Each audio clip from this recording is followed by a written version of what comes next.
Friends, welcome back to my YouTube channel.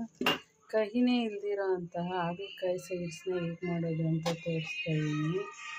ತುಂಬಾ ಚೆನ್ನಾಗಿರುತ್ತೆ.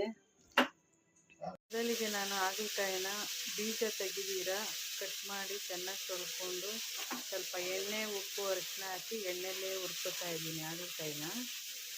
ಈ ಥರ ಹಾಗಲಕಾಯಿನ ಉಪ್ಪು, ಅರಿಶಿನ ಮತ್ತು ಎಣ್ಣೆಗೆ ಹಾಕಿ ಹೊಡೆಯೋದ್ರಿಂದ ಕಹಿ ಕಡಿಮೆ ಆಗುತ್ತೆ ಮತ್ತು ಟೇಸ್ಟು ಚೆನ್ನಾಗಿರುತ್ತೆ.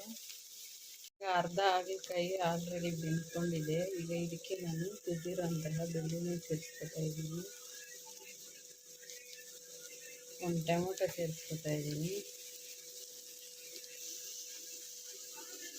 ಈರುಳ್ಳಿ ಮತ್ತು ಕರಿಬೇವು ಸೊಪ್ಪು ಇದಕ್ಕೆ ಸೇರಿಸ್ಕೊಂಡು ಇದರೊಂದಿಗೆ ಚೆನ್ನಾಗಿ ಅದನ್ನು ರೋಸ್ಟ್ ಆಗೋ ಥರ ಹುರ್ಕೋತೀನಿ. ಈಗ ಮಾಡೋದ್ರಿಂದ ಎರಡೆರಡು ಸರಿ ಏನು ರೋಸ್ಟ್ ಮಾಡೋ ಅವಶ್ಯಕತೆ ಇರೋಲ್ಲ, ಹಾಗಾಗಿ ಈ ಥರ ಮಾಡ್ಕೊತಾ ಇದ್ದೀನಿ.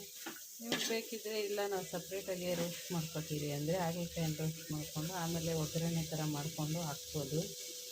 ಇದು ನೀಟಾಗಿ ರೋಸ್ಟ್ ಆಗಿದೆ. ಈಗ ಸ್ವಲ್ಪ ನಿಂಬೆ ಹುಳಿ ಬಿಡ್ತಾ ಇದ್ದೀನಿ, ಸ್ವಲ್ಪ ಹಾಕ್ಕೊಳ್ಳಿ, ತುಂಬ ಏನಿಲ್ಲ.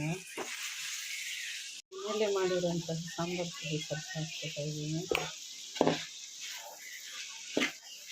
ಸ್ವಲ್ಪ ಧನಿಯಾ ಪುಡಿ, ಎಲ್ಲ ಬೇಕಿದ್ರೆ ಸ್ವಲ್ಪ ಆ್ಯಡ್ ಮಾಡ್ಕೊಡಿ.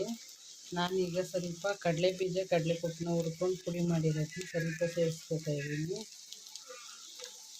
ಕೊತ್ತಂಬರಿ ಸೊಪ್ಪು ಸ್ವಲ್ಪ ಉದುರಿಸಿದ್ರೆ ಹಾಗಲಕಾಯಿ ಗೊಜ್ಜು ರೆಡಿಯಾಗಿದೆ.